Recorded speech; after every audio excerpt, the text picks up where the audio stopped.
जब नीयत में ही फितूर हो। अगर आप सूद के मुतालिक वफाकी शरई अदालत के फैसले के खिलाफ स्टेट बैंक ऑफ पाकिस्तान की सुप्रीम कोर्ट में दायर की गई अपील को पढ़ लें तो मालूम होगा कि किस चालाकी से स्टेट बैंक ने अपना मुकदमा बनाया। कहा तो ये गया है कि स्टेट बैंक तो खुद शिद्दत से ही यही चाहता है कि सूद का खात्मा हो और इस्लामी तालीमात के मुताबिक हमारा बैंकिंग सिस्टम चले, लेकिन साथ में ये भी बता दिया गया कि ऐसे करने के लिए दहाइयों इंतजार करना पड़ेगा, वरना मईशत को खतरात लाहक हो जाएंगे। स्टेट बैंक ने बड़ी स्मार्टनेस से ये पटिशन तैयार की और मुमकिन तौर पर तासुर देने की कोशिश की कि स्टेट बैंक वफाकी शरई अदालत के फैसले के खिलाफ नहीं जा रहा, बल्कि सिर्फ कुछ मॉडिफिकेशन चाहता है। पटिशन में लिखा है और जिस अंदाज में अवाम के सामने पेश करने की कोशिश की जा रही है उसमें बड़ा तसाद है, लेकिन अगर इस पटिशन को आप पढ़ लें तो एक बात वाज़ेह हो जाती है कि स्टेट बैंक नहीं चाहता कि सूदी निज़ाम ख़त्म हो। शरई अदालत ने हुकूमत और तमाम बैंकों को 5 साल का टाइम दिया है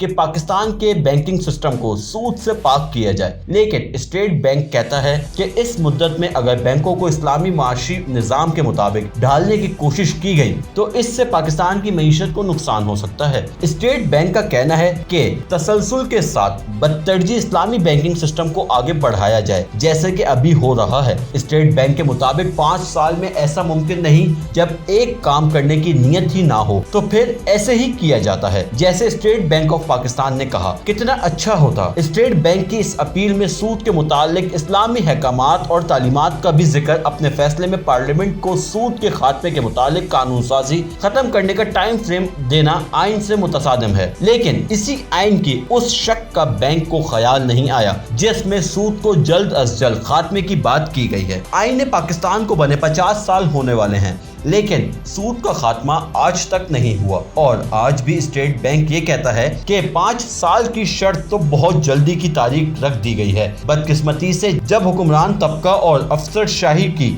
सूद को खत्म करने की नीयत ही ना हो तो फिर क्या किया जाए। अवामी सतह पर सोशल मीडिया के जरिए ऐसे बैंकों जिन्होंने सूदी निजाम को बचाने के लिए सुप्रीम कोर्ट से अपील दायर की के खिलाफ बायकॉट की मुहिम चल पड़ी है। कई उलमा कराम के अलावा जमात इस्लामी ने भी यही मुतालबा किया है। अभी तक की एक मुस्बत खबर ये है कि मुझे गुज़िश्ता रोज वज़ीर खजाना मिफ्ता इस्माइल ने बताया कि हुकूमत ने नेशनल बैंक इंतजामिया को कह दिया है कि सुप्रीम कोर्ट से अपनी अपील वापस लें। स्टेट बैंक के मुतालिक मिफ्ता इस्माइल का कहना था कि उनके साथ भी वो बात कर रहे हैं ताकि स्टेट बैंक भी अपनी अपील वापस ले। इस्लामी नजरियाती कौंसिल ने भी वजीर आजम शहबाज शरीफ को खत लिखा है और इस मुतालबे के साथ स्टेट बैंक की अपील वापस करवाई जाए। ये तजवीज दी गई कि हुकूमत एक आला सतही टास्क फोर्स बनाए जिसमें माशी माहिरीन, मुताल्लिका महकमों और बैंकिंग सेक्टर के अफसरान, कानूनी माहिरीन और ऐसे उल्मा जो मईशत और इस्लामिक बैंकिंग के बारे में महारत रखते हों शामिल हों।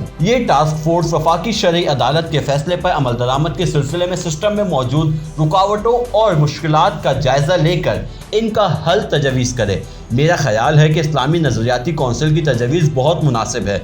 वज़ीर आज़म हुकूमती बैंकों की अपीलों को वापस करवा के टास्क फोर्स बनाएं जिसमें वज़ीर खजाना, गवर्नर स्टेट बैंक और निजी बैंकों के सरबराहान के अलावा मोहतरम मुफ्ती तकी उस्मानी, साबिक सदर नेशनल बैंक सईद अहमद, साबिक सेक्रेटरी खजाना डॉक्टर वकार मसूद और डॉक्टर इशरत हुसैन वगैरह शामिल हों। शहबाज शरीफ साहब से उम्मीद है कि वो सूद के खिलाफ इस जंग में अपना भरपूर किरदार अदा करेंगे और इस मामले को अफसरशाही की ख्वाहिशों के हवाले नहीं करेंगे। वज़ीर आज़म साहब, ऐसा ना हो कि देर हो जाए।